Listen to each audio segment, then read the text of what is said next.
Assalamualaikum warahmatullahi wabarakatuh. Saya Aimaryati Solihah, saya di KPAI, Komisioner Perlindungan Khusus Anak. Dalam hal ini kita akan berbincang mengenai betapa besar dan betapa banyaknya hari ini anak-anak masuk dalam situasi yang membutuhkan perlindungan khusus.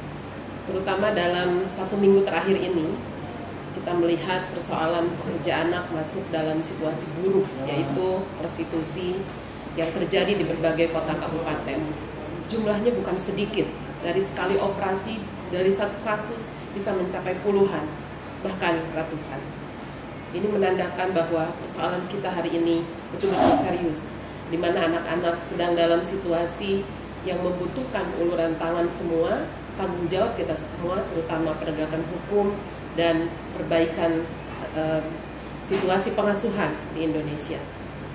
Oleh sebab itu, kita sebagai warga bangsa harus melihat bahwa ini sebuah pertanda bahwa situasi anak-anak Indonesia sebagai ujung tombak dari terselenggaranya bonus demografi ini harus kita dukung, harus kita lindungi, dan harus kita tingkatkan keterampilan kita, skill kita dalam meningkatkan perlindungan kepada anak-anak. Di dalam kasus lain, adanya 7 anak yang mengadu melalui pengaduan masyarakat ke KPAI bahwa pekerja anak di Indonesia juga mengalami peningkatan. Salah satu pengaduan ini yang langsung kami tindak lanjuti, dan kita melihat bahwa situasi anak-anak hari ini banyak dipekerjakan di berbagai perusahaan, di berbagai pabrik. Itu menandakan bahwa situasi pandemi juga sangat berkorelasi dengan menurunnya pendapatan keluarga, dengan menurunnya ekonomi di masyarakat.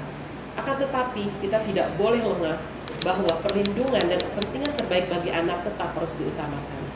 KPAI melakukan koordinasi langsung dengan seluruh stakeholder, terutama dalam hal ini Kementerian Tenaga Kerja, serta kami juga berkoordinasi dengan pengawas Disnaker Jawa Barat terkait 7 anak ini, dan benar sudah dilakukan penarikan karena pekerjaannya pun kita sudah tahu bahwa situasinya betul-betul tidak memberikan dampak baik dan bertentangan dengan Undang-Undang 13/2003 tentang ketenagakerjaan. Misalnya, mereka bekerja di atas 4 jam dalam setiap hari, kemudian mereka juga memiliki usianya juga di bawah 16 tahun rata-rata, dan kemudian memang ini usia anak yang menghambat tumbuh kembang. Pekerjaannya juga betul-betul kita lihat sebagai pekerjaan yang sangat tidak ramah anak, bukanlah pelatihan, apalagi sektor pendidikan, sehingga kami meminta adanya penyelesaian yang utuh, baik anak-anak ini kemudian diberikan pembinaan, diberikan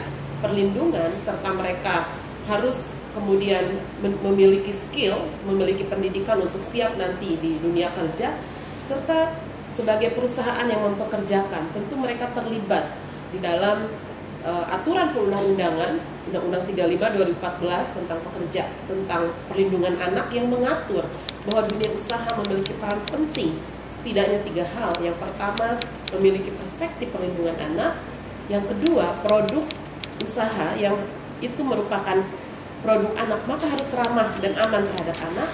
Dan yang ketiga, tanggung jawab sosial perusahaan tetap harus memberikan kontribusi terhadap perlindungan anak.